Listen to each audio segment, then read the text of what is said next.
Imagine being bullied and abused just because you're gay.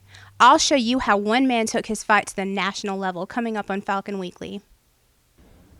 Jamie Nabozny. The name might not sound familiar to you, but in 1996 he made history.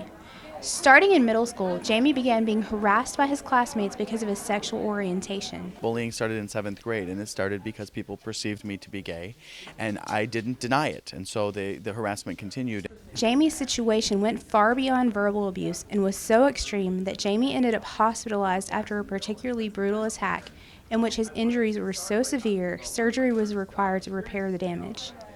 Because of the bullying he experienced, Jamie attempted suicide more than once and was left feeling hopeless because school officials were unwilling to help him. And the administration's response was pretty much not doing anything. I mean, I actually had a principal in my middle school say things to me like, if you're going to be openly gay, these kind of things are going to happen to you, and that boys will be boys. Jamie dropped out of school and ran away from home twice before being convinced by a social worker to take legal action against the school system that had failed him. Jamie was here in Montevallo for the screening of the documentary Bullied, which is about his fight in the landmark federal case to end his bullying. Because of Jamie, all students, gay, straight, male, female, transgender, are now legally entitled to a safe educational experience.